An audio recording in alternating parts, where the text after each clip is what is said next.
Start. Okay చేస్తామా? Okay చేస్తా.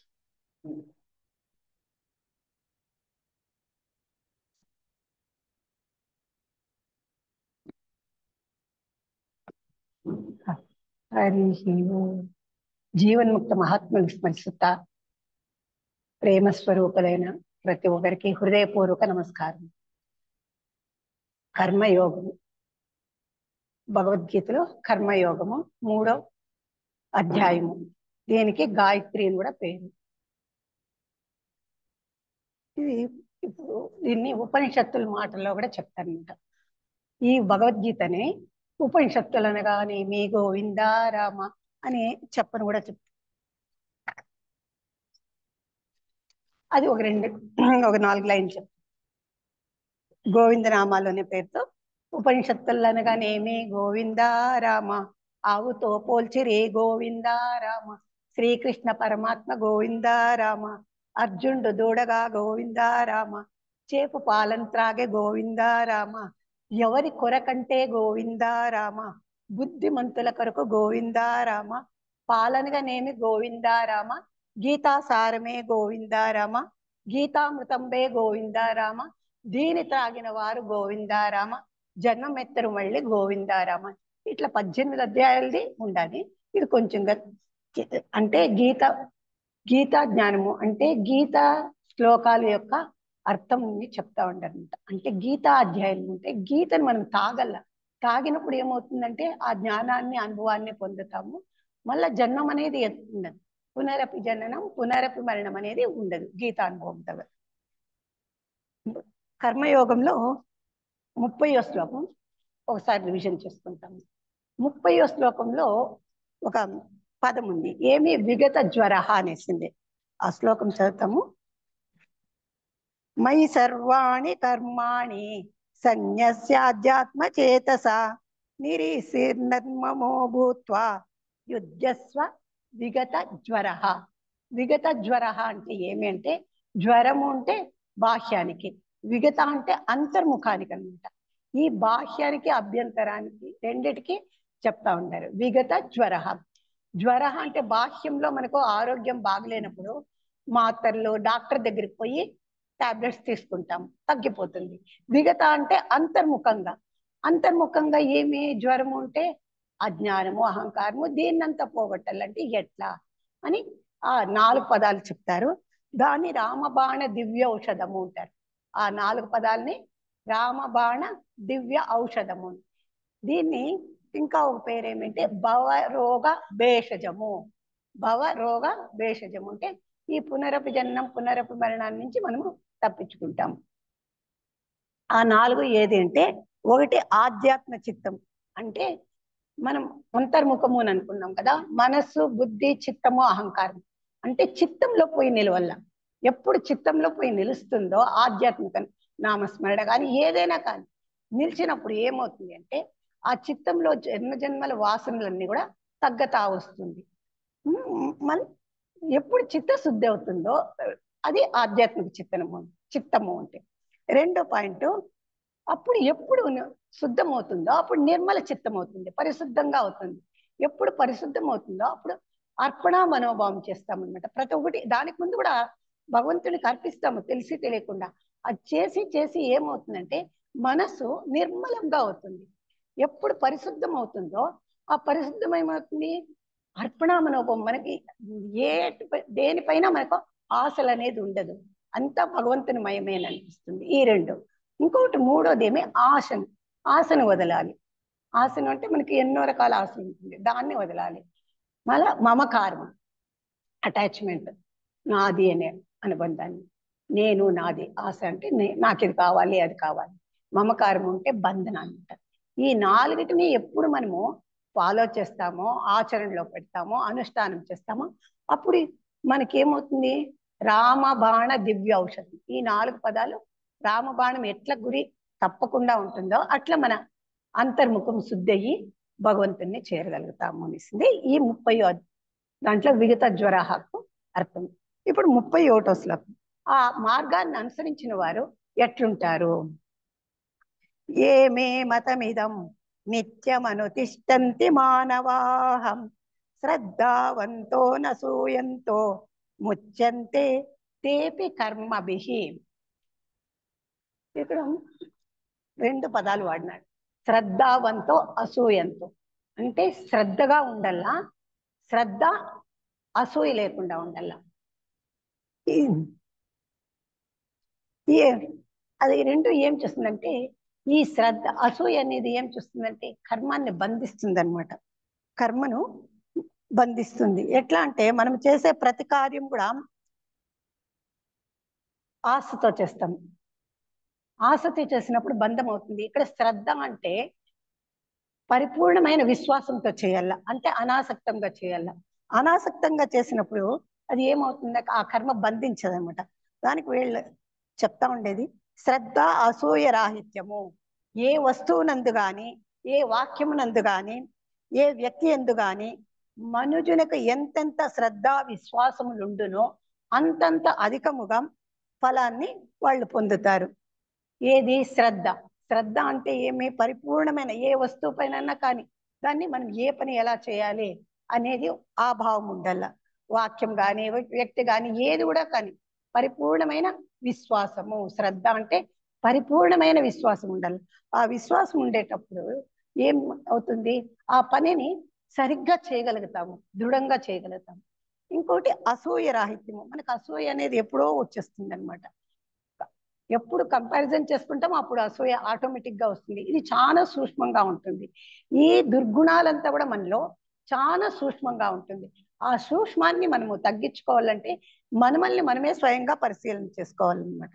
ఆ అసూయ అనేది ఎట్లుంటుందంటే వేరు పురుగు. పురుగు ఎట్లుంటుంది, వేరు గన సూక్ష్మమైన బ్యాక్టీరియా గాని పడిందంటే అదేమి ఆ చెట్టునంతా కూడా తినేస్తుంది. అక్కడ ఎక్కడ వేరు ఉంటే మూలానికి, ఆ మూలంలో ఎప్పుడు పోయి ఆ బ్యాక్టీరియా చేరుతుందో అదేమవుతుందంటే ఆ చెట్టునంతా ఆకులు అన్ని తినేస్తుంది.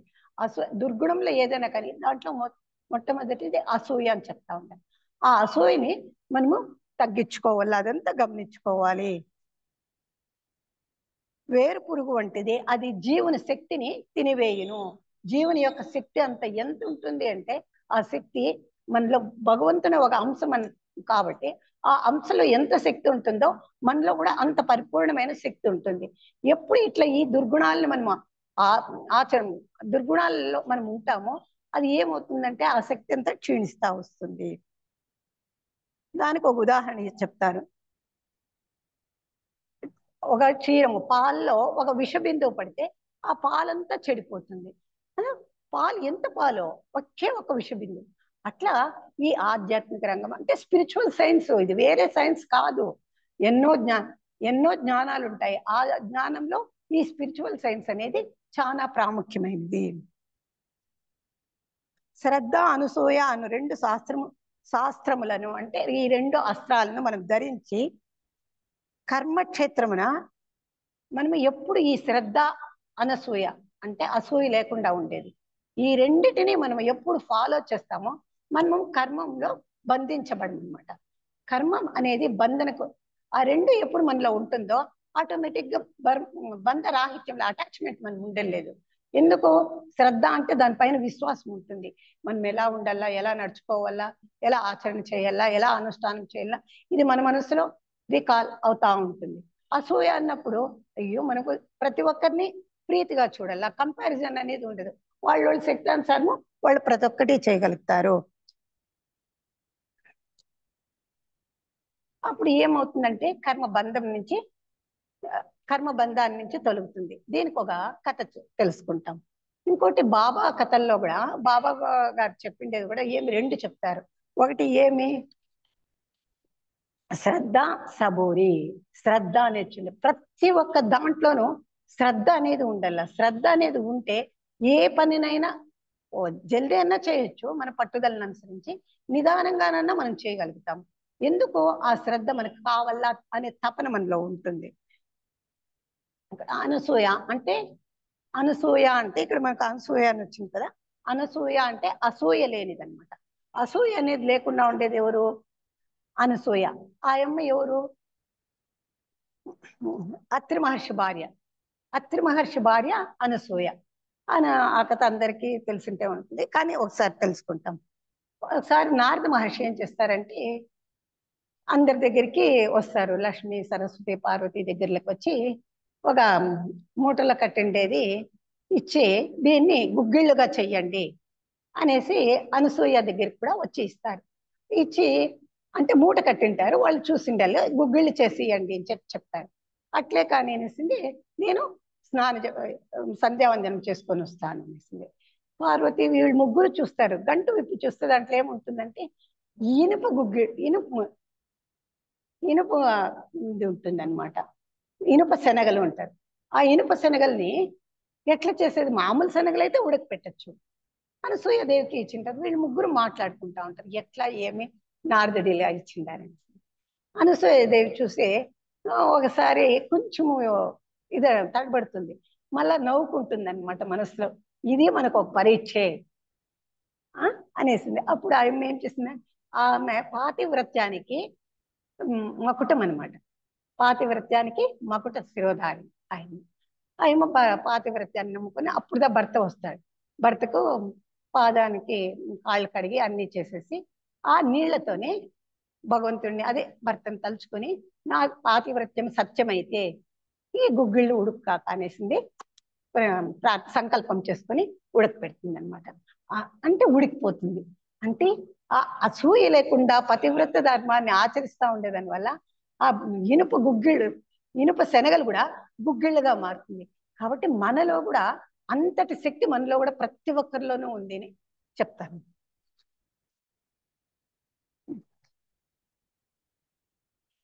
మళ్ళీ 32 శ్లోకము, 31లో శ్రద్ధ అనసూయ అనేది అసూయ లేకుండా ఉండేది. ఈ 32వ శ్లోకంలో ఏం చెప్తారంటారు, ఏ త్వే తదభ్యసూయంతో నాను తిష్టంతి మే మతం సర్వజ్ఞాన విమూఢాంస్తాన్ విద్ధి నష్టాన చేతసః. ఈ ప్రపంచ జ్ఞానం ఎన్నైనా ఉన్నాయి. ఈ శ్లోకంలో ఏం చెప్తా ఉండంటే ప్రపంచ జ్ఞానం ఎన్నైనా ఉన్నాయి, ఆధ్యాత్మిక జ్ఞానం ద్వారానే మనము పరిపూర్ణత్వాన్ని పొందగలుగుతాము.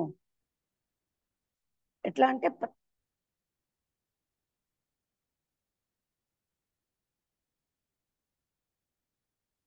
ప్రపంచ జ్ఞానం ఎన్ని కలిగి ఉన్ననో మహాపండితుడైనను భగవంతుడి ఎడల భక్తి శ్రద్ధలు నిష్కామ భావము ఆత్మజ్ఞానము మున్నగు లేనిచో అతడు దైవ దృష్టిలో సర్వజ్ఞాన విమూఢుడే అగును. అంటే భగవంతుని పైన ఈ ఈ జ్ఞానేంద్రియాలు ఏమవుతుందంటే లౌకికంలోనే ఉంటుంది. ఈ లౌకికంలోనే బంధించేదాని వల్ల ఆత్మ జ్ఞానాన్ని పొందాలి అంటే కష్టమవుతుంది. కాబట్టి ఎట్లా పండితుడైనా కూడా కానీ భగవంతుని పైన భక్తి శ్రద్ధలు నిష్కామ కర్మ ఇవన్నీ ఉండాలి.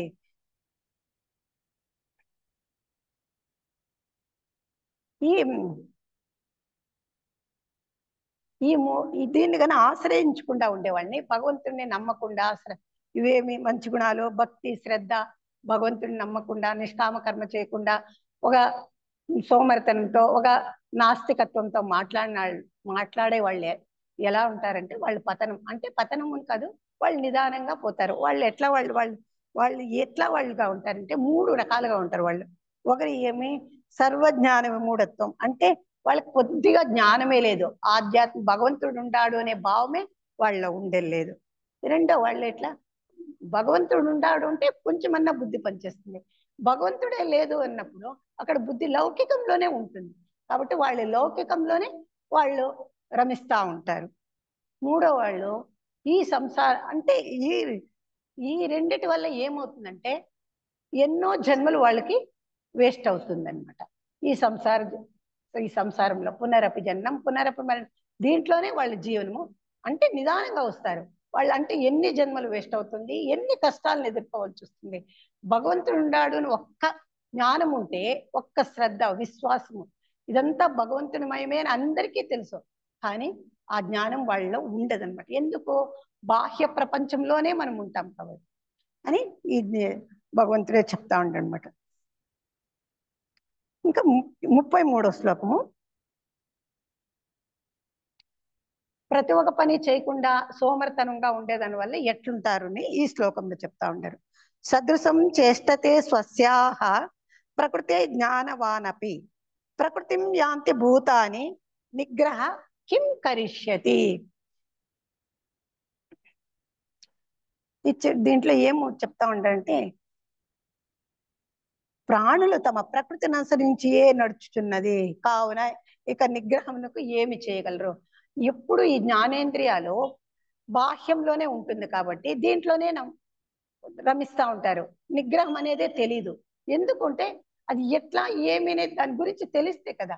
ఇది అశాశ్వతము అనేది తెలిసినప్పుడే ఇది శాశ్వతం కాదు. దీనివల్లే మనకు ఆరోగ్యము, కోపాలు, తాపాలు వస్తా, బాధలు పడతా ఉంటాము అనే భావం కొంచెమన్నా వచ్చినప్పుడు వాళ్ళు ఏం చేస్తారు, భగవంతుడు ఉన్నాడు అనే భావం వాళ్ళు కలుగుతుంది అనమాట. జ్ఞానవానపి అనే పదానికి ఇక్కడ వాళ్ళు చెప్తా ఉంటారు. శాస్త్ర పాండిత్యము, లౌకిక విద్యలు మాత్రము కలవాడని అర్థము. అంటే లౌకికంలో ఏది ఉందో ఆ జ్ఞానాన్ని అంతా పరిపూర్ణంగా పొందుంటారు.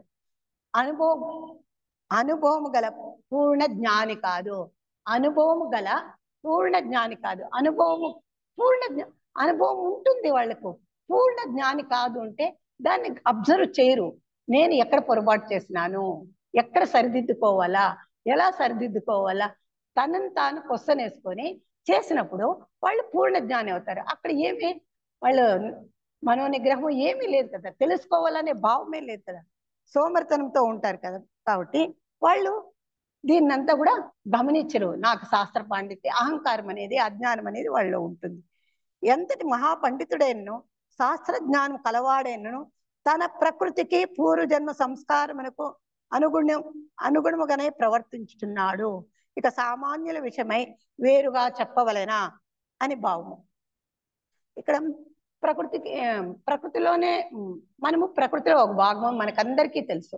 ఈ ప్రకృతిని ఏమంటే పూర్వజన్మ సంస్కారమునకు అనుగుణ్యముగానే, అంటే ఎన్నో జన్మల సంస్కారం మనలో ఉండే దానివల్ల అది పూర్వజన్మ సంస్కారము అని మనం ప్రతి ఒక్కరము అనుకుంటాం. మనం ఇక్కడ ఈ సొసైటీకి రావాలంటే కూడా ఎన్ని జన్మల పుణ్యమో మనం ఇంతటి జ్ఞానాన్ని తెలుసుకునేదానికన్నా ప్రయత్నిస్తూ ఉంటాము అనేసింది. అట్లా ప్రకృతి ఇట్లా సామాన్యుల విషయము వేరే చెప్పేదేముంది. ఇట్లా జ్ఞానాన్ని సాధన చేస్తాము అని వచ్చిన వాళ్ళకే ఎన్నో అనుభవాలు తెలుస్తుంది, మామూలు మనుషులకి తెలియదు.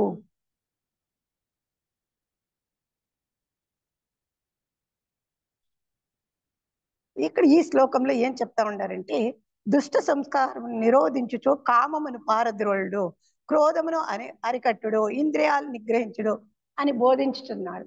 అంటే ఏమంటే జన్మాంతర వాసనల వల్ల, సంస్కారం వల్ల మనలో దృఢతరమైన ఒక శక్తి అనేది ఏర్పడిపోయి ఉంటుంది. దాన్ని పోవాలి అంటే మనము ఇంతసేపు జన్మాంతర వాసనల యొక్క, సంస్కారముల యొక్క దృఢతర శక్తి వర్ణించుచు ఎట్లు చెప్పవలసి వచ్చినదేయో అంతే. అంటే ఆ అజ్ఞానము, అహంకారం అనేది కూడా మనలో ఆ దుష్ట సంస్కారాలు మనకు తెలియదు. అది అంటే ఎందుకు తెలియదు అంటే దాని గురించి మనం ఆలోచనే చేసిండలేదు. కాబట్టి వాళ్ళు ఈ శ్లోకంలో ఆ జన్మాంతర వాసన గురించి స్పష్టంగా చెప్తా ఉంటారు. ప్రతివాడును తన ప్రకృతిని అనుసరించి వర్తించుచో ఇక కర్మబుద్ధం నుండి విడివడుటో అతడు ఏమి చేయవలన ప్రశ్నకు సమాధానం చెప్పుచున్నారు.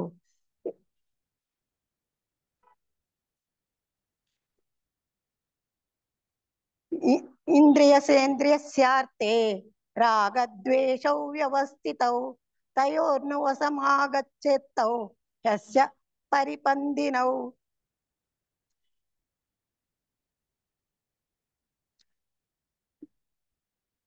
మనుజుడు తన ప్రకృతి అనుగుణ్యముగా వర్తించుటకు సహజమైనను పురుష ప్రయత్న బలముచే ప్రకృతిని జయించుటకు వీలు కలదను పరమ సత్యమును ఈ శ్లోకంలో బోధన చేస్తా ఉంటారు.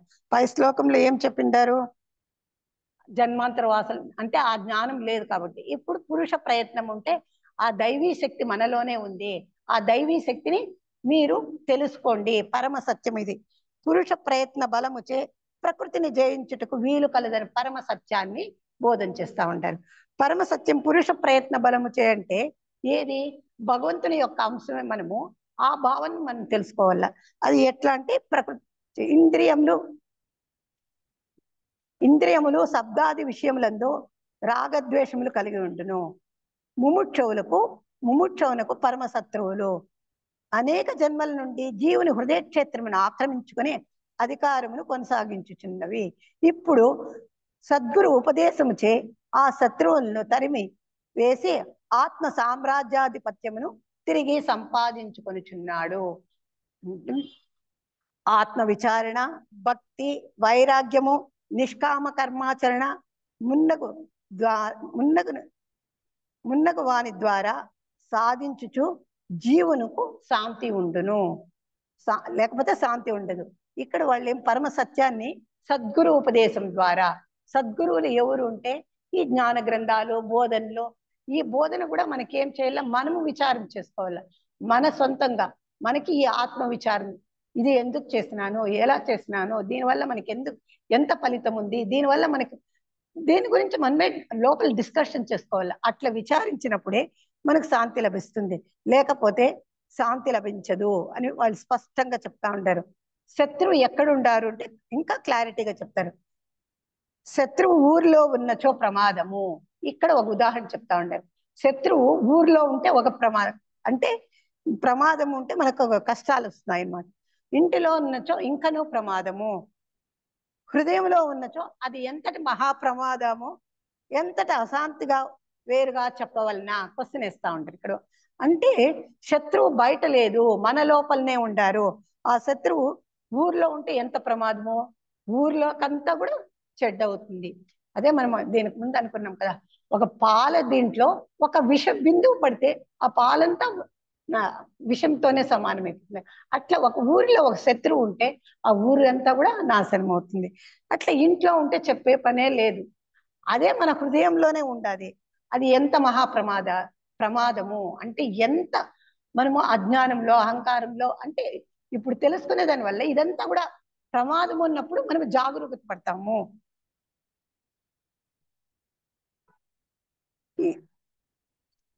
అంటే ఎంత అశాంతిగా ఉందని మనకే తెలుస్తుంది. దీనికి కారణం ఏమంటే పూర్వజన్మ దుష్ట సంస్కారము. దుష్ట సంస్కారము ఎందుకు చెప్తా ఉంటారంటే ఇహ జన్మ పరమార్థ యత్నము, ఇహ జన్మ పరమార్థ యత్నము అని రెండు చెప్తా ఉంటారు. పూర్వజన్మ దుష్ట సంస్కారము, పూర్వజన్మ దుష్ట సంస్కారం అంటే మనకు తెలియదు, దాని గురించి తెలియదు కాబట్టి మనకు దుష్టం. ఎప్పుడు తెలియదో దాని విలువ మనకు తెలియనప్పుడు అది ఏమవుతుంది, చెడ్డది అని అనిపిస్తుంది. ఎప్పుడు తెలుస్తుందో దాంట్లో మనం అవేర్నెస్ పొందుతాము. ఆ రెండిటికి ఇహ జన్మ పరమార్థం. ఈ జన్మలో నేను ఎందుకు ఈ జన్మ ఎత్తినా, మానవ జన్మ ఎందుకు వచ్చింది, మానవుడే మాధవుడు కదా. అట్లా మానవ జన్మలో ఎందుకు మనం ఈ స్వార్థంతో అజ్ఞానంతో ఉండాము అనే ప్రయత్నం చేసినప్పుడు ఎట్లుంటుందంటే ఈ రెండు, ఇప్పుడు మనం అనుకోండి యుద్ధంలోనే కదా గీతా బోధన జరిగింది. అదే మాదిరి మనస్సులో మనకి ఈ రెండిటిలోనూ యుద్ధం జరుగుతానే ఉంటుంది, సంఘర్షణ జరుగుతానే ఉంటుంది.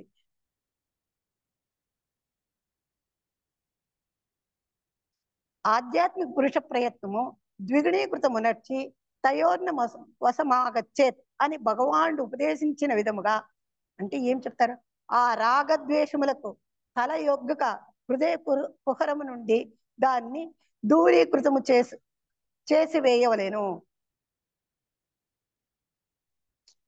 ఏం చెప్తారంటే పౌరుషేణ ప్రయత్నేన యోజనీయ శుభేపతి అని శ్రీ వశిష్ఠ మహర్షి పలికినట్లు, వశిష్ఠ మహర్షి ఏం చెప్తారు అంటే యోగా వశిష్టంలో రాములు వారికి బోధన చేస్తారనమాట.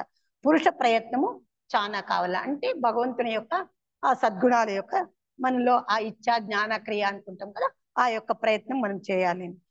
ఆ పాత శక్తులను హతమార్చి మనస్సును శుద్ధ మార్గమున ప్రవేశపెట్టవచ్చును. అంటే ఆ సద్గుణాలని ఎప్పుడు మనం అలవర్చుకుంటామో అప్పుడు మనము విచారణ మార్గంలో వివేకంలో మనం పోగతాము. అదే విధంగా శ్రీకృష్ణుడుగా భగవంతుడు శ్రీకృష్ణ భగవానులు గీత యందు ఆ ప్రకారమే హెచ్చరిక చేస్తా ఉన్నారు. యోగా వశిష్టంలో శ్రీరామునికి వశిష్ఠులు వారు ఏ రకంగా హెచ్చరిక చేస్తా ఉంటారో ఈ భగవద్గీతలో కూడా ప్రతి ఒక్క సాధకులకి హెచ్చరిక చేస్తా ఉంటారు అని చెప్తారు. ప్రయత్నపూర్వకంగా దాన్ని ఆర్జించి ఆత్మ సామ్రాజ్యంను చేపట్టడం అంటే ఏం చెప్తారంటే తమ అంతఃశత్రువులకు రాగద్వేషాలని దూరం చేయండి. ఎప్పుడు మీరు ఆ రాగద్వేషాలను దూరం చేస్తారో పరమశాంతిని పొందగలుగుతారు. 35వ శ్లోకంలో శ్రేయోన్ స్వధర్మో విగుణ పరధర్మ స్వనుష్ఠితాత్ స్వధర్మే నిధనం శ్రేయ పరధర్మో భయాపహ. ఈ శ్లోకంలో ఏం చెప్తారంటే, నీ ధర్మము చక్కగా ఆచరించబడి ఇతరుల ధర్మముల కంటే గుణము లేనిదైనను తన ధర్మమే శ్రేష్టము. తన ధర్మము మరణమైనను శ్రేయస్కరమే అగును. ఇతరుల ధర్మము భయదాయకమైనది. నీ ధర్మాన్ని నువ్వు పాలన చెయ్యి స్పష్టంగా భగవంతుడే చెప్తా ఉన్నాడు. అర్జునుడు క్షత్రియుడు కదా, క్షత్రియుడి ధర్మం ఏమి? యుద్ధం చేసేది. ఆ యుద్ధం నువ్వు తప్పకుండా చేయాలి, నీ ధర్మము. ఇంకా ఏమి ఈ స్వధర్మాన్ని గురించి ఇంకా వివరంగా చెప్తా ఉంటారు. స్వధర్మము అంటే ఏమి? ఆత్మ యొక్క ధర్మము. ఆత్మ యొక్క ధర్మం ఏమి? ఆత్మ ప్రాప్తికి కావలసిన సాధనాలు.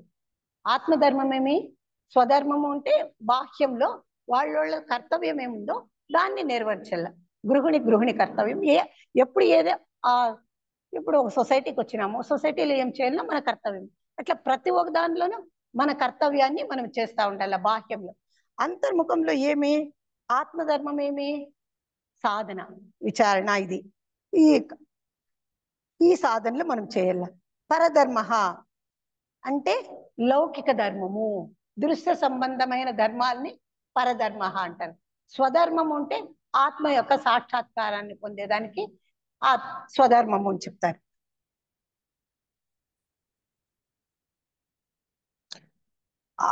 ఆత్మ ప్రాప్తికై చేసే సాధనలు, వ్రతాలు ప్రారంభంలో కొంచెం ప్రయాసగా ఉంటుంది. స్టార్టింగ్ లో ఏమవుతుందంటే ఈ పూజ అన్ని చేయాలంటే ప్రతి ఒక్కటి అంతే. సాధనా మార్గంలో లౌకికంలో కానీ బాహ్యంలో కానీ, అంతర్ముఖంలో కానీ బాహ్యంలో కూడా కానీ ఏ సాధన చేయాలన్నా కష్టంగా ఉంటుంది. కానీ చేయంగా ఏమవుతుందంటే ఆ సాధన మనం ఇలానే చేయాలా, ఈ పద్ధతి ఇట్లా అని మనసులో మనకు దృఢమైన ఇచ్ఛాశక్తి, సంకల్ప శక్తి ఇవన్నీ మనలో ఏర్పడుతుంది అనమాట.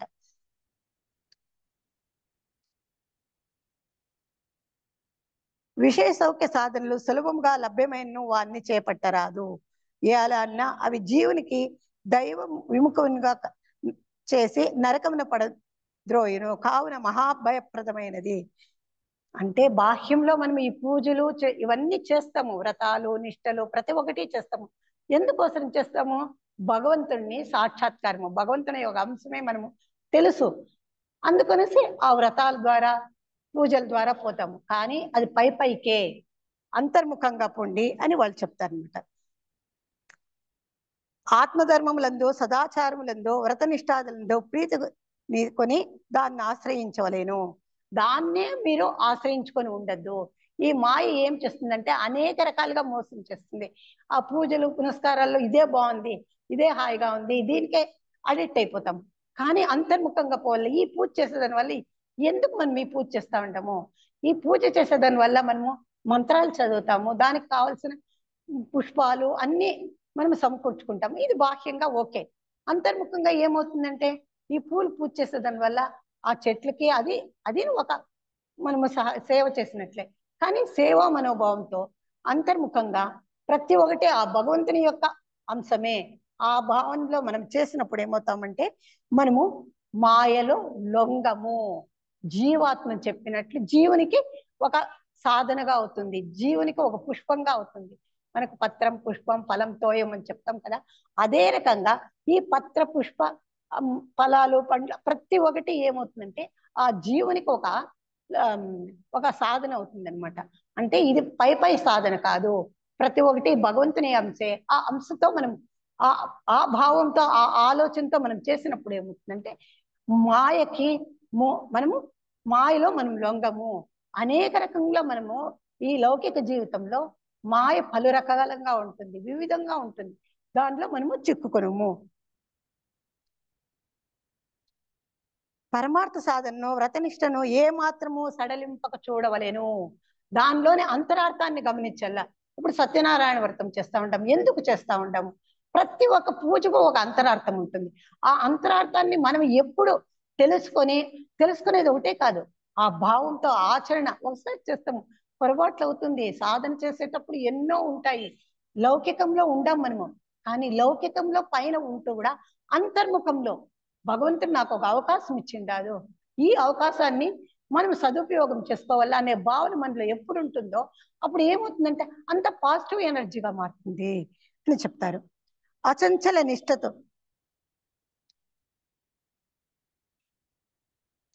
స్వాత్మ ధర్మాచరణమందు వ్రతపాలనందు మధ్యలో చావు తటస్థించను, అది శ్రేయస్కరమే యగును. బాధలు సంభవించను, అది మంచి కొరకే యగును. ఇప్పుడు పూజలు ఎన్నో చేస్తూ ఉంటాము బాహ్యంగా, ఎన్ని పూజలు కావాలన్నా హిందూ దీంట్లో సనాతన ధర్మంలో కాదు, మన హిందూ పద్ధతిలో ఉండాయి. అట్లా చేసేటప్పుడు ఎన్నో వ్రతపాలనలు అంటే కొన్ని సందర్భాల్లో కొంతమంది ఈ దేహాన్ని చాలిస్తూ ఉంటారు, అప్పుడు మనము భయపడకూడదు అనమాట. వాళ్ళకి అంతే ఆ రోజు అని మనం సమాధానం చేసుకోవాల. ఇదంతా మాయకి పలు రూపాలన్నమాట. అది శ్రేయస్కరమే యగును. బాధలు సంభవించును, అవి మంచి కొరకే యగును. ఆ బాధ సంభవిస్తా ఉంటే కూడా ఆ రోజు, అయ్యో ఆ రోజు ఉగాది పండుగ రోజే ఇట్లా ఎవరన్నా అయ్యో మన ఇంట్లోనే ఎవరైనా పోయినారే ఉగాది పండుగ రోజు, మనం బాధపడక్కర్లే. వాళ్ళు అంటే మంచి జన్మ ఎత్తుతారు, వాళ్ళ ఆత్మకు శాంతి పడగల. మనం ఇంకొక మెట్టు ఉన్నతంగా ఆలోచన చేయాల. ఇట్లా మన ఆలోచన విధాన్ని మనం ఎప్పుడు సరిదిద్దుకుంటామో అప్పుడు మనం మాయలో మోహంలో మనము తగులుకొనము. అచంచల నిష్ఠతో ధైర్యముతో పట్టుదలతో తన ఆత్మ సాధనను కొనసాగించినచో అచరకాలంలో పరమానంద రూప లక్ష్యమును పొందగలము. అచంచల నిష్ఠతో ధైర్యముతో పట్టుదలతో 3 పదాలు చెప్పిండారు. అచంచల నిష్ఠ, ధైర్యము, పట్టుదల. ఇది మన సొసైటీ ఎక్కున్నామంటే చాలా బాగా అర్థమవుతుంది. ఇచ్ఛా జ్ఞాన క్రియ అనేసి. పట్టుదల దేంట్లో కావాలా? క్రియారూపంలో ఉండాలా. ధైర్యం ఎక్కడ? కామదేహానికి సంబంధించింది. కామదేహానికి సంబంధించింది ఎంత అంటే కోరిక ఎంత బలంగా ఉంటుందో ఆ ధైర్యం కూడా అంతే బలమైన శక్తి ఉంటుంది. ఆ అచంచల నిష్ఠ ఇది అరూప మట్టానికి ఎత్తుకుపోతుంది అనమాట. అక్కడ రూపానికి కూడా స్థలం ఉండదు. చంచలం ఉంటే రూపంలో కూడా చంచలం అనేది వస్తుంది. అచంచలము ఉంటే ధైర్యము, దృఢమైన ఇచ్ఛాశక్తి, జ్ఞానశక్తి, క్రియాశక్తి, ఈ 3 చేరి ఆ పరమానంద రూప లక్ష్యాన్ని పొందగలుగుతాము. పరమానంద రూప లక్ష్యం ఏమి ఒకటే, జీవాత్మ పరమాత్మని పొందాలి, దేహాత్మ జీవాత్మ మాట వినాలి. ఈ అనుబంధాన్ని మనము పొందగలుగుతాము. సాధన కాలంలో ఇట్ట ధైర్య ఉత్సాహంతో మనము స్మరిస్తూ ఉండాల. మనము ఏ కష్టాన్ని, ఏ సమస్య వచ్చినా కూడా దాన్ని స్మరించాలి. ఇది మనకు కాదు, ఇక్కడ నేను ఏదో పాఠం నేర్చుకోవాలా, నేను ఎన్ని జన్మల కర్మలు ఉండాలి కదా, ఈ కర్మలంతా పోయేదానికి ఇది కర్మయోగం అని చెప్తా ఉంటది. ఆ కర్మలంతా తొలగించుకోవాలంటే నీకు ఎలాంటి సమస్య అన్నా ఎదురైన ఇది నాకు కాదు, ఈ జీవాత్మను ఉన్నతం పంటం పిలుచుకొని పోయేదానికి ఈ భయాలు, కోపాలు, ద్వేషాలు, రాగాలు దీన్నంతా అతిక్రమించేదానికి ఒక సమస్య వచ్చింది. దీని పరిష్కారాన్ని మనం ధైర్యంతో ఉన్నతాత్మ దగ్గరికి పోయేదానికి మనకు ఇది ఒక మట్టి అనమాట. భయపడకూడదు. ఇక్కడ ఇదంతా ఇంకా ఇక్కడ అర్జునుడు ఒక ప్రశ్న వేస్తాడనమాట. 36 శ్లోకం. అర్జున ఉవాచ అతకేన ప్రయుక్తోయం పాపం చరతి పూరుష అవిచ్చిన్నపి వాస్నేయ బలాదివ నియోజిత. ఓ కృష్ణ, మనుజుడు పాపం చేయవలని కోరనప్పటికీ దేనిచే ప్రేరేపింపబడి బలాత్కారముగా పాపము చేయుచున్నాడు? అర్జునుడు అడుగుతా ఉండనమాట. పాపము అంటే స్వార్థము అని కూడా మనం ఎత్తుకోవచ్చు. ఎందుకు మనము స్వార్థంలో నిస్వార్థంగా చేయాలని అనుకుంటాము, మంచిది చేయాలని అనుకుంటాము, కానీ చేయనిచ్చదు. ఎందుకు? బలాత్కారంగా మనము ఆ స్వార్థంలోనే నాకు కావాలి మనం వద్దు అని అనుకుంటా ఉంటాము, కానీ అదే చేస్తూ ఉంటాము. ఎందుకు అని అర్జునుడు అడుగుతా అనమాట. ఆ ప్రశ్నకి ఏం చెప్తారంటే, ఈ సందేహం అర్జునుకు ఒకనికే కాదు, ప్రతి ముముక్షువునకు కలుగుచుండును. దానికి భగవానుడు సమాధానం ఇస్తా ఉండడు. సాధక లోకమునకు అత్యావశ్యకమైనది. మనకు నిన్న జరిగిండే ప్రశ్నోత్తరాల గ్రంథంలో కానీ ప్రతి ఒక్క మౌనవాణి, మార్గజ్యోతి, పరమగురు ప్రతి ఒక్క దాంట్లోనూ ఈ జ్ఞానాన్ని హెచ్చరిక చేస్తూ ఉంటారు. అవేర్నెస్ గా ఉండండి. జయ కృష్ణమూర్తి వాళ్ళు కూడా చెప్పేది మనకి, మనం చేసే ప్రతి పని మీరు అబ్జర్వ్ చేయండి, వర్తమానంలో ఉండండి అనేసింది. అదేగా చెప్తా ఉంటారు భగవంతుడు. ఎందుకంటే ఆ ప్రశ్న ఏమి మంచిది చేయాలని తలిచినా కూడా మనము మంచి చేయకుండా స్వార్థానికి నాకు కావాలా అనే భావం మనలో ఎందుకు కలుగుతా ఉంది అనేది క్వశ్చన్ అనమాట. దానికి ఎట్లా దీని విషయానుభవం ప్రమాదం అని తెలియని వాడేవాడు. విషయానుభవం అంటే ఈ జ్ఞానేంద్రియాలతో నాకు ఇది కావాలి అది కావాలి అని ఆసక్తి అయ్యి అది తప్పుని తెలుసు సాధకులకి, అయినా కూడా దానికి ఎందుకు అడిక్ట్ అవుతా ఉంటారు, ఎందుకు చేస్తా ఉంటారు, తెలిసి కూడా ఎందుకు ఆ అనుభవాన్ని పొందుతా ఉంటారు అని. అసత్యము పాపం అని తెలుసు, అసత్యం చెప్పకూడదు అని మనకందరికీ తెలుసు, కానీ అసత్యం చెప్తా ఉంటాము ఎందుకు. కోపము చెడ్డదని తెలుసు, క్రోధము చెడ్డదని తెలుసు, మళ్ళా కోపంతో తెలిసినా కూడా ఆ కోపానికి ఎందుకు మనం వసలవుతా ఉంటాము. దీని వెనకాల ఏ శక్తి ఉంది? ఒక వస్తువును తినకూడదని మనస్సు భావించినో ఏదియో ఒక శక్తి దాని చేత తినిపించి తీరుచున్నది. ఆ శక్తి ఏది అన్నది అర్జున్ని ప్రశ్న. అందరికీ తెలిసిందే, కానీ దీంట్లో క్వశ్చన్ వేస్తా ఉంటారు మళ్ళీ.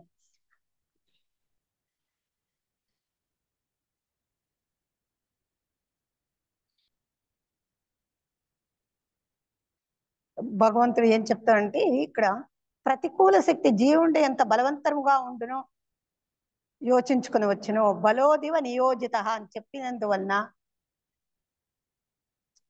ఏ శక్తి అంటే ఆ శక్తి ఏది అనేసిందే నెక్స్ట్ 37వ శ్లోకంలో చెప్తా ఉండారు. అర్జునుడి ప్రశ్నకు ఏమి అది మనల్ని బలాత్కారం చేస్తా ఉండేది అసత్యము, విషయానుభవము, కోపము, ఇది ఎందువల్ల జరుగుతా ఉంది అని క్వశ్చన్ వేసినప్పుడు 37వ శ్లోకంలో దానికి ఆన్సర్ చెప్తారు.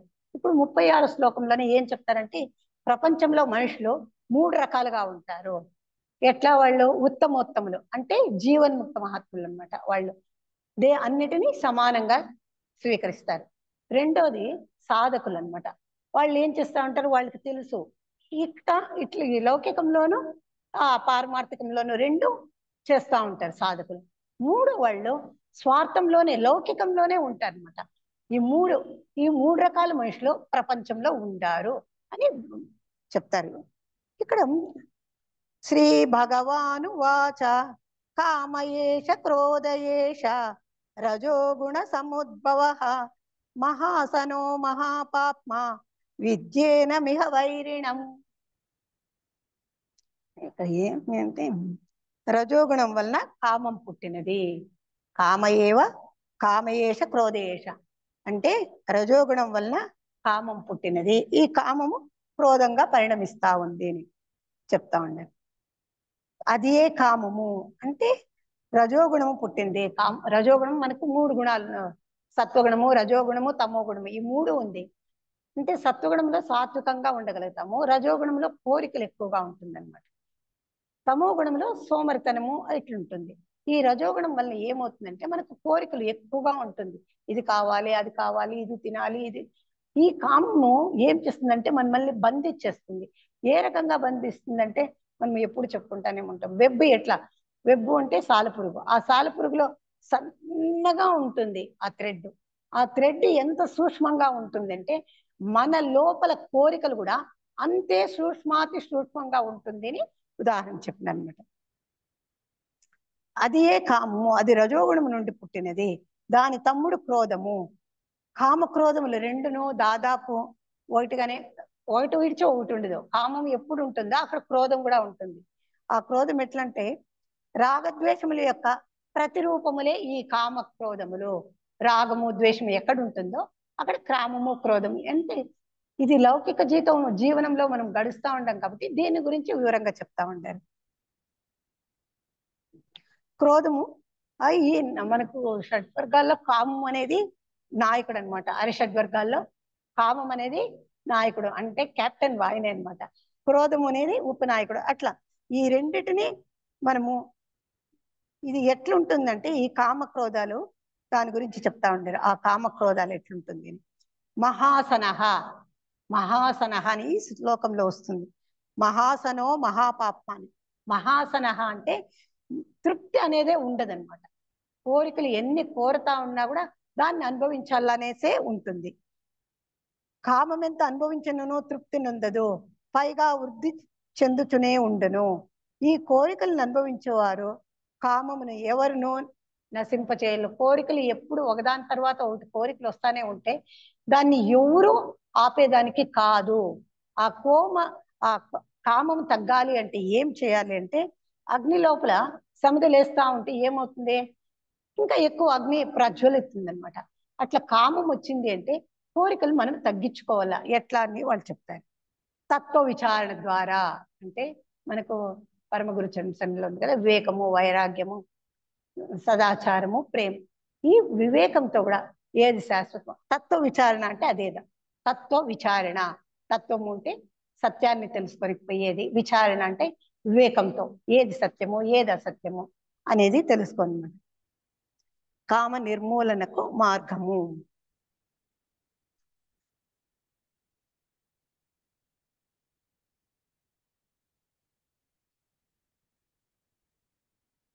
శత్రువు ఉండిన చోట శాంతి ఉండదు. ఎప్పుడు కామం మనలో ఉంటుందో, కోరికలు ఎప్పుడు ఉంటుందో అప్పుడు శాంతి అనేది ఉండదు. దీనికి ఏం చెప్తారంటే వివేక వైరాగ్యాదులతో ఈ కామమును ప్రబల శత్రువును హృదయ గేహము నుండి తరిమివేయుటకు జీవుడు బద్ధ కంకుణుడు కావలను. ఎప్పుడు ఈ సాధనా మార్గంలో మనం పోతామో అప్పుడు ఏం కావాలి మనకి? హృదయ గేహము. గేహము అంటే ఈ దేహము అనమాట. హృదయం ఎక్కుంటుంది ఈ దేహంలో. హృదయము ఒక స్థానంలో ఉంటుంది. అంటే కంఠ స్థానానికన్నా కింద భాగంన, నాభి స్థానానికి పై భాగంన, ఇట్లా మధ్య భాగంలో ఉంటుంది. పైన నుంచి ఒక జాండు, కింద నుంచి నాభి నుంచి ఒక జాండు, మధ్యలో ఉండేది హృదయం అన్నమాట. ఆ హృదయంలో జీవుడు బద్ధ కంకుడు అంటే అచంచల విశ్వాసంతో ఆ భగవంతుణ్ణి నేను పొందాలా అనే భావం ఉండాలన్నమాట. ఈ సంసార వృక్షమునకు బీజ రూపంగా ఉన్నట్టు ఆ కామమును పెకిలించాలి. అంటే మన బీజ రూపంలో సంసారం అంటే ఈ మానవ జన్మ ఎత్తుతానే ఉంటాం కదా. ఈ మానవ జన్మను మనం తగ్గించుకోవాలి అనుకుంటే, మానవుడు మాధవుడుగా కావాలి అని ఎప్పుడు మనం అనుకుంటామో అప్పుడు ఏమవుతుంది? సంసార వృక్షము అంటే పునరపి జన్మం పునరపి మరణం, అదే అనమాట. బీజ రూపంలో అంటే మనలో ఆ మూలంలో ఉంటుంది. ప్రజ్ఞావాదాంచ భాష ఇది బీజం. ఆ ప్రజ్ఞాన్ని మనం మేల్కొల్పల్లా. నువ్వు దేహం కాదు, భగవంతుని యొక్క అంశము నీ దేహంలో చైతన్య రూపంలో, శక్తి రూపంలో రెండు రకాలుగా ప్రవహిస్తా ఉంది. ఇక్కడ చైతన్యము శక్తిని మనం రెండు పదాలు ఉపయోగించినాం కదా. చైతన్యం అంటే ఏమి, శక్తి అంటే ఏమి తెలుసుకుంటాం, అందరికీ తెలిసిందే. కానీ భగవంతుని యొక్క శక్తియే చైతన్యమే అనమాట. శక్తి అంటే చైతన్యం, పురుష ప్రకృతి. ఈ ప్రకృతి అనేది శక్తి అనమాట. ఈ శక్తి మన దేహంలో ఏమవుతుంది? చైతన్యంలో ఉంటుంది. కానీ శక్తి అనేది బాహ్య ప్రపంచాన ఈ జ్ఞానేంద్రియాల ద్వారా, కర్మేంద్రియాల ద్వారా పనిచేసినప్పుడు దానికి ఎక్కువ శక్తి లభిస్తుంది అనమాట. శక్తి అంటే దానిలో ఉండే విచక్షణ, దాంట్లో యాక్టివ్నెస్, ఉత్సాహము, క్రియా సహితంగా ఏ పని చేయాలన్నా కూడా ఉత్సాహము, అవన్నీ ఆ శక్తిలో నుంచి బయట వస్తుంది. కాబట్టి ఏం చెప్తారంటే ఆ శక్తిని నువ్వు ఉపయోగించుకో. చైతన్యంగా నేను నీ లోపల ఉండాను, బయట శక్తి ఉంది, జ్ఞానేంద్రియాలు కర్మేంద్రియాల ద్వారా, ఈ ఉపాధుల ద్వారా నిన్ను నీవు సరిదిద్దుకొని జీవాత్మ చెప్పినట్లు దేహాత్మ వినేట్లుగా చేసుకొని చెప్తా ఉండారు. కామం యొక్క స్వరూప స్వభావాల్ని ఈ 38వ శ్లోకంలో చెప్తా ఉండారు. ధూమేనా వ్రియతే వహ్నే యథాదర్శో మలేన చ యతోల్బేనావృతో గర్భ స్తతా తేనేదమావృతం. ధూమేనా వ్రియతే వహ్నే యథా దర్శో మలేన చ యతోల్బేనావృతో గర్భస్తదా తేనేదమావృతం. ఈ శ్లోకం చాలా ఇంపార్టెంట్.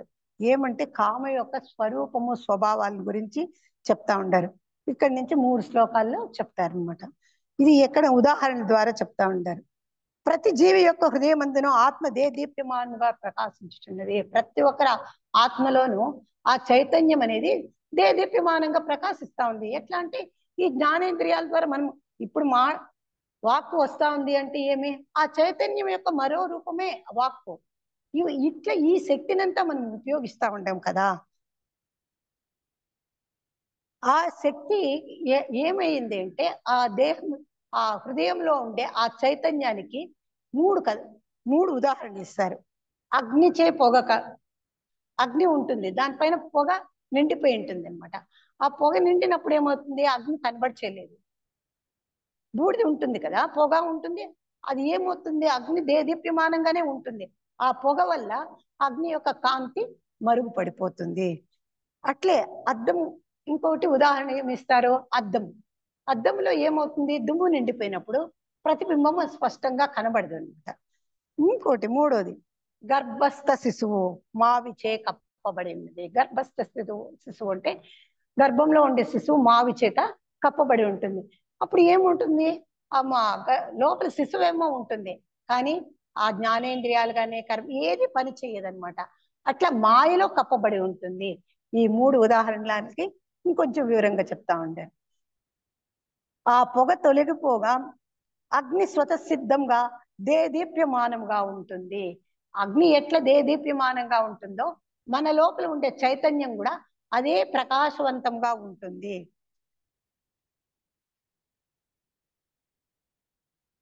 అట్లే చెప్తాను. అద్దము దుమ్ముచే, అట్లే మనం అనుకుంటాం కదా, అద్దం పైన ఉండే దుమ్ము మనం తుడిచేసినామంటే ఆ ప్రతిబింబం స్పష్టంగా కనబడుతుంది.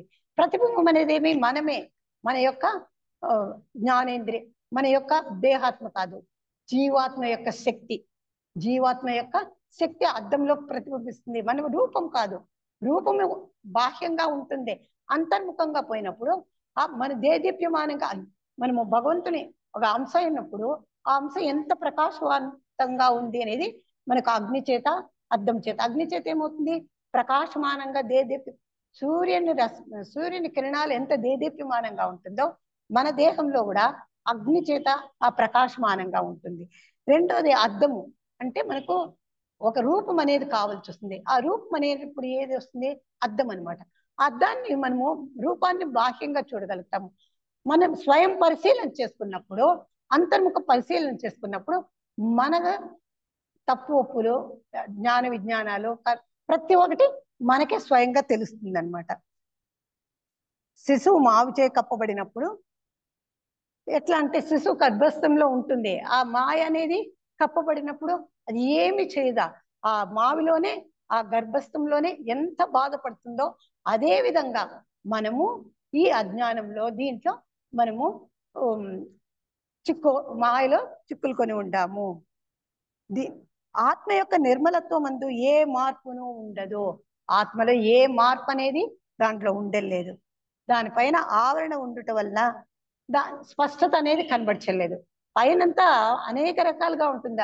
అగ్ని ఎత్తుకున్నప్పుడు పొగ, బూడిద ఉంటుంది. అద్దం ఎత్తుకున్నప్పుడు దుమ్ము. ఏమీ లేని మామూలు మనం బాహ్య జీవితంలోనే ఒక్కరోజు మనం స్నానం చేయకుండా ఉండగలుగుతామా? స్నానం ఒక్కర్లే, కనీసము ఒక టైం అయిపోయిన ఒక పద్ధతిలో ఎత్తుకున్నామంటే మొగం ఫేస్ వాష్ చేయకపోయినా కూడా బయట పోయినప్పుడు కూడా అంత నీళ్ళు ఉంటే చాలు మొగానికి వేసుకుంటాం. అంటే బాహ్య జీవన విధానానికే మనం ఇంత స్పష్టత చేస్తున్నప్పుడు అంతర్ముఖంగా పోయినప్పుడు ఇంక ఎంత నిర్మలత్వాన్ని, పవిత్రతను మనము ఆలోచన చేయాలా, మనం భావన చేయాలా, ఆలోచన చేయాలా. ఎందుకు ఇలా బాహ్యంగానే చేస్తా ఉంటాము, అంతర్ముఖంగా ఎందుకు పోవడం లేదు అని మనలోనే మనము ఆ సాధన చేయాలని వాళ్ళు చెప్తాను. సాధకులు తమ హృదయమందుగల కామాది రూప ఆవరణను పురుష ప్రయత్నముచే పెక్కు సాధనలచే పటాపంచలు చేసి తమ సహజ ఆత్మస్వరూపమును అనుభూతి ఉనర్చుకుని జన్మ సార్థకత పొందవలేను. అర్జునుని ప్రశ్నకి ఈ సమాధానం అనమాట. అర్జునుని ప్రశ్నకు సమాధానం ఏమి అంటే, ఎన్నో సాధనలు ఉంది. ఇప్పుడు మనము జ్ఞాన గ్రంథాలు ఎన్నో ఉంది. ఇప్పుడు నేను బుద్ధుని అష్టాంగ పద, దుఃఖం ఎందుకు, దుఃఖం వల్ల నివారణ, ఇవన్నీ కూడా మనకు దారి చూపిస్తా ఉంది, బోధన చేస్తా ఉంది.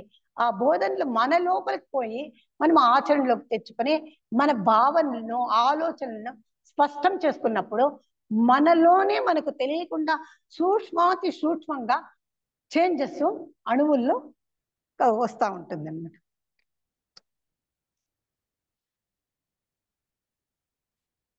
ఆత్మప్రాప్తి యందు అసాధ్యమైన దేదీయును లేదు. సోమరితనమును వీడి ఒకంత ప్రయత్నము సలిపినచో కామాదులను తప్పక జయించగలరు. వాళ్ళే చెప్తా ఉంటారు సోమరితనం అనేది పనికే రాదు అనేసింది. ఇంకోటి ఇక్కడ 39వ శ్లోకము, కామాన్ని అగ్నితో పోలుస్తా ఉంటారు. అంటే కోరికలు మనలో ఎలా ఉంటుంది, అగ్ని యొక్క దేదీప్యమాన శక్తి ఎట్లుంటుంది అనేసి చెప్తా ఉంటారు. ఆవృతం జ్ఞానమేతేన జ్ఞానినో నిత్య వైరిణ కామరూపేణ కౌంతేయ దుష్పూరేణ నలేన చ.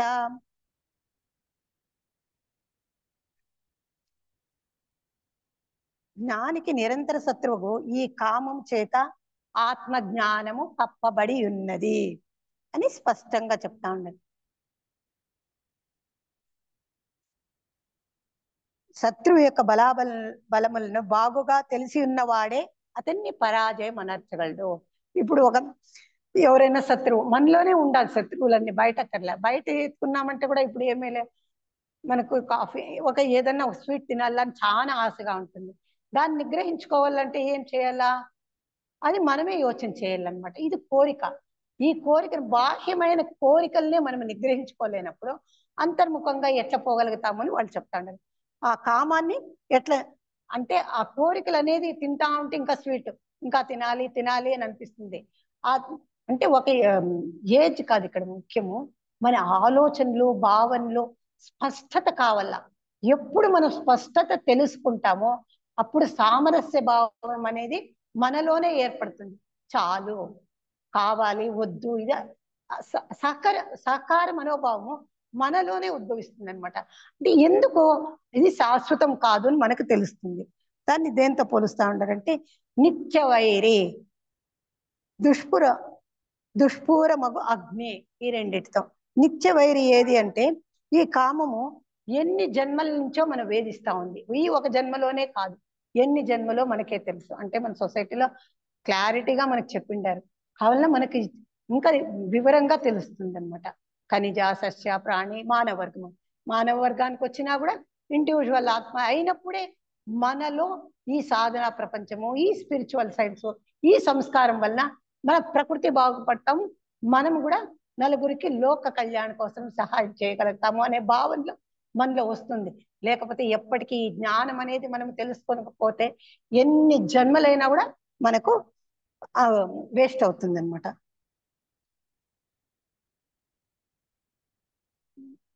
ఒకే ఒక నిత్య శత్రువు జీవన కలదు, అతడే కామము. దీనికి ఒక ఉదాహరణ చెప్తాడు. ప్రతి క్షణము ముముక్షువును పడగొట్టుటకై అతడు వేచి ఉండును.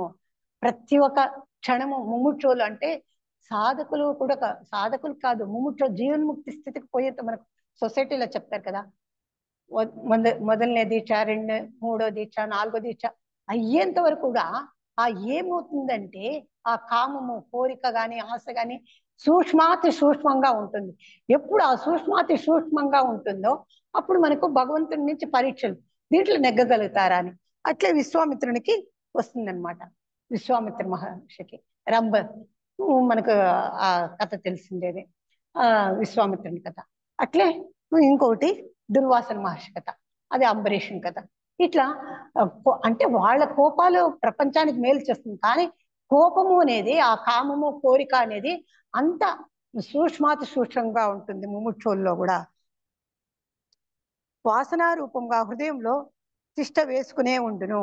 వివేక వైరాగ్యాదులచే ఆత్మ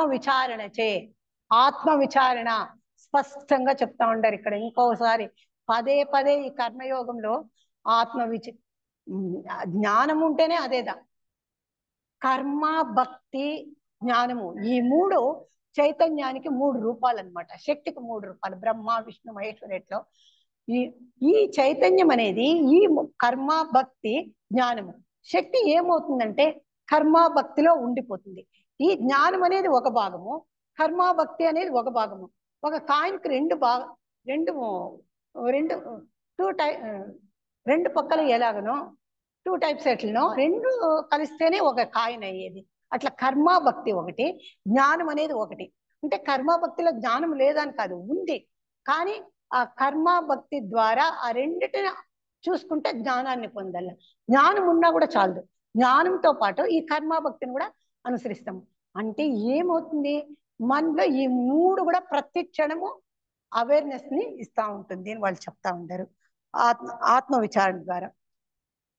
ఇంకా దుష్పురేణ అనలేనా అంటే తృప్తి అనేదే ఉండదు దీనికి.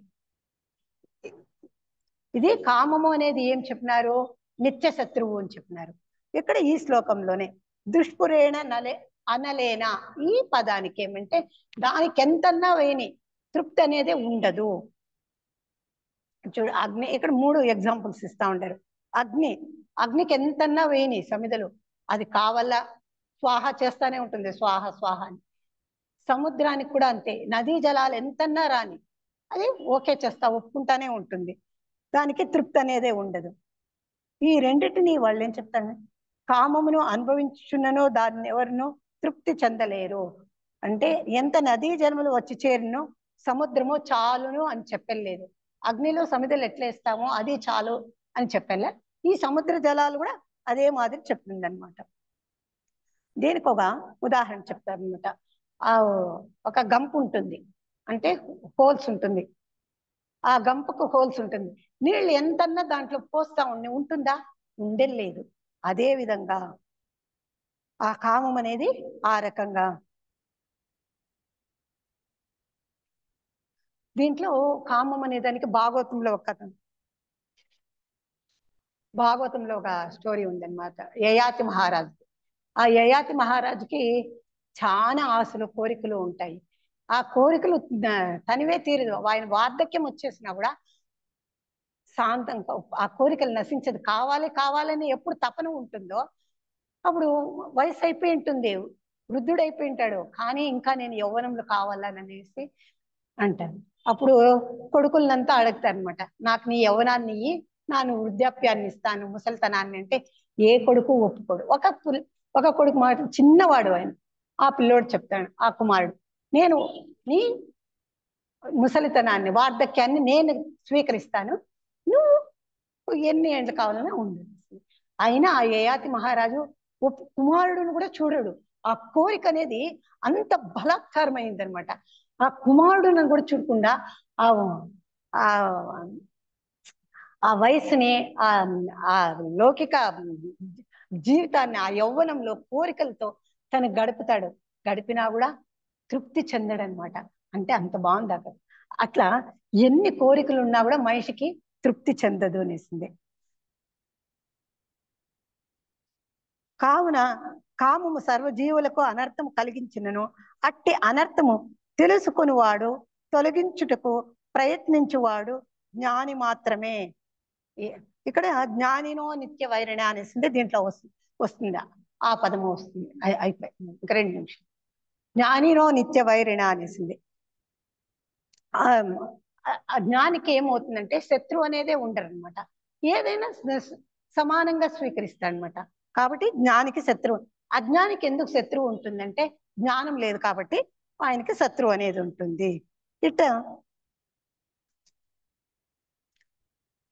ఈ కారణం వల్ల జ్ఞానికి మాత్రము నిత్య శత్రువు అనేది ఉండదు అనేసింది. ఈ శ్లోకంలో 39వ శ్లోకంలో సంపూర్ణం చేస్తా ఉండము. హరి ఓం శ్రీకృష్ణార్పణమస్తు. లక్ష్మేష్ అన్న దంపతులకు హృదయపూర్వకంగా నమస్కారం. ఇంత అవకాశాన్ని ఇచ్చినందుకు మరీ నమస్కరిస్తున్నాను. హరి ఓం శ్రీకృష్ణార్పణమస్తు.